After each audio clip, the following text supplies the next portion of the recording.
politics aside,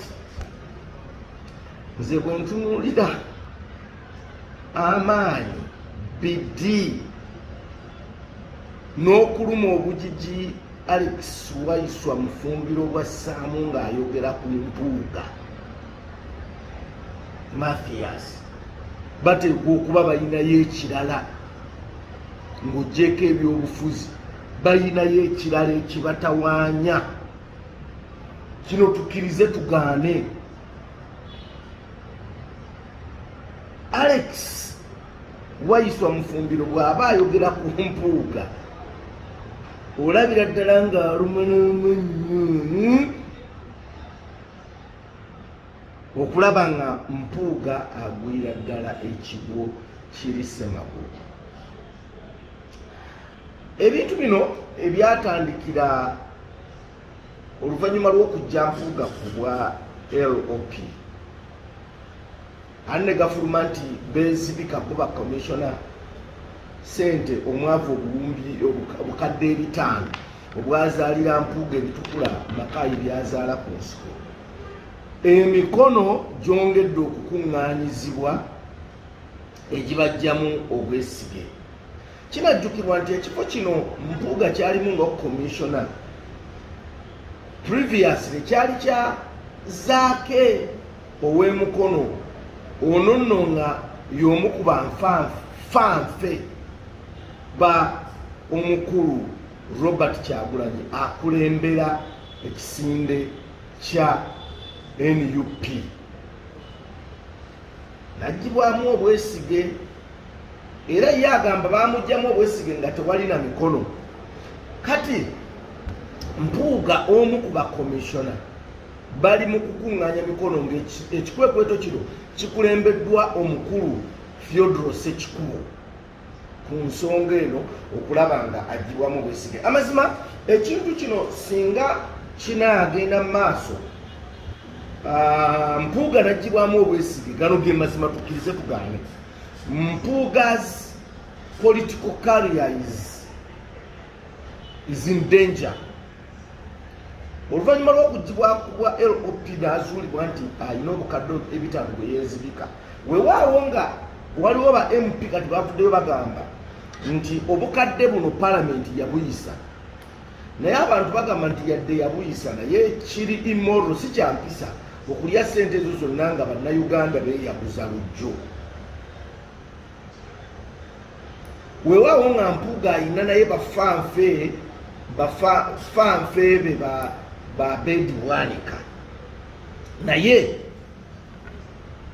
ekyo kyayitamu kyongedde ate okuleetawo obuzibu wakati we ne banywanyi be yali atambula nabo, okugeza nga omukulu Medard Sseggona emabega awo bamubba ssente bwali obukadde 8. Abantu ne bagamba nti abantu basenye ku 5 biri bye babba. Betty Nambooze yabavudde mudda. Kati waliwo omulala gwe bayita Muwanga Kivumbi yali atandise okwogera n'asirika. Omanyi bano abantu balinga ateera bamanyi nti singa bava ku NUP ebifo tewali. Kati waliwo omukulu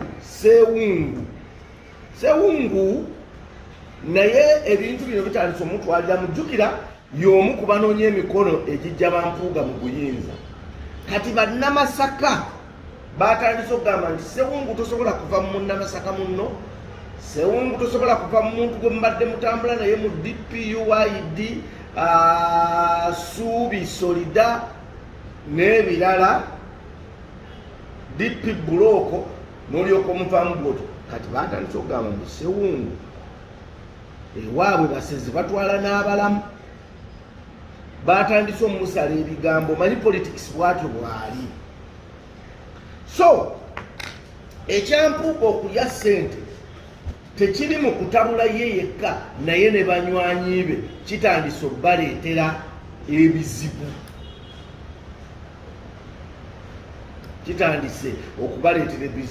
Juzi ku lukuŋŋaana olubadde Masaka, Bedwanika yavaayo n'agamba nti abantu abo abazze be basombeddwa okuva mu bitundu bya Uganda ebyenjawulo.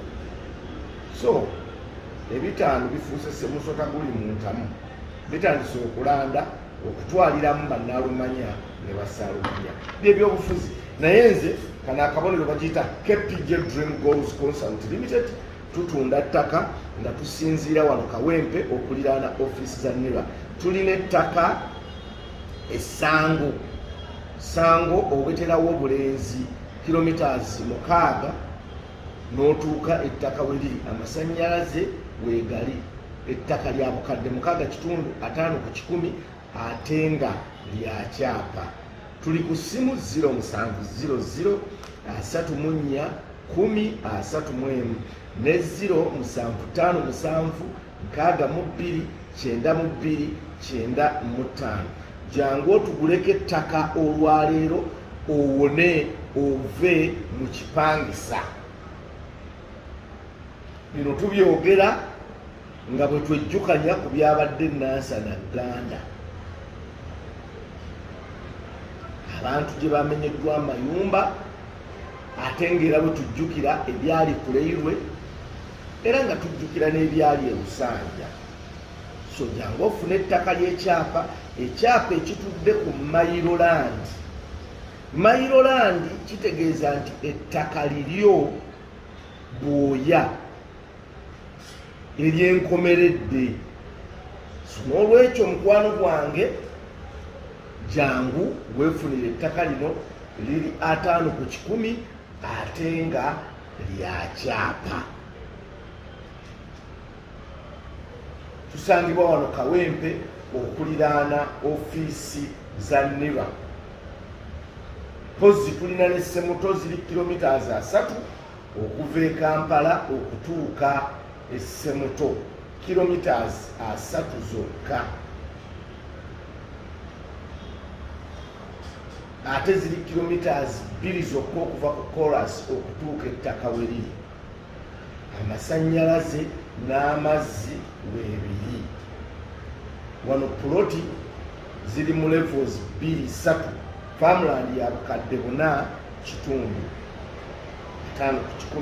kyapa tuyina level eyokubiri ya bukadde 5.5 ne level eyokusatu ya bukadde 6.5 akalala koyina okumanya ti obukadde 6.5 oleetako obukadde 2